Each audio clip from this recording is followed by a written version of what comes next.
ଆଜିର କାହାଣୀ କଷ୍ଟ କଲେ କୃଷ୍ଣ ମିଳେ। ଥରେ ଗୋପୀମାନେ ବଂଶୀକୁ ପଚାରିଲେ, ହେ ବଂଶୀ, ତୁ ଶ୍ରୀକୃଷ୍ଣଙ୍କ ପ୍ରିୟ କେମିତି ହେଲୁ? ବଂଶୀ କହିଲା, ଶୁଣ, ମୁଁ ତୁମକୁ କ'ଣ କହିବି।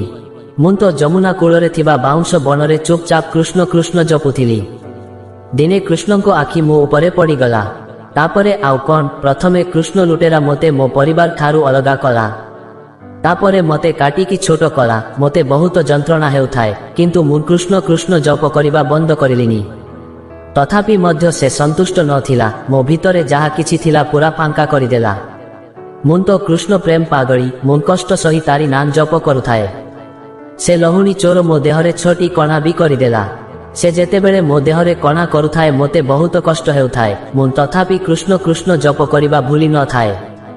ଶେଷରେ କୃଷ୍ଣ କହିଲା, ହଉ ହେଲା, ତୁ ଜିତିଲୁ, ମୁଁ ହାରିଲି। ଆଜିଠୁ ତୁ ସବୁବେଳେ ମୋ ସହିତ ରହିବୁ। ସେବେଠୁ ମୁଁ କୃଷ୍ଣର ପ୍ରିୟ।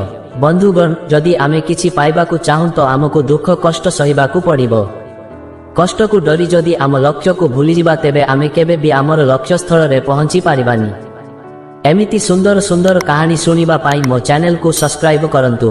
କାହାଣୀଟି ଶେଷ ପର୍ଯ୍ୟନ୍ତ ଦେଖିଥିବାରୁ ଆପଣଙ୍କୁ ବହୁତ ବହୁତ ଧନ୍ୟବାଦ। ପୁଣି ଦେଖା ହବ ଆଉ ଗୋଟିଏ ସୁନ୍ଦର କାହାଣୀ ସହ।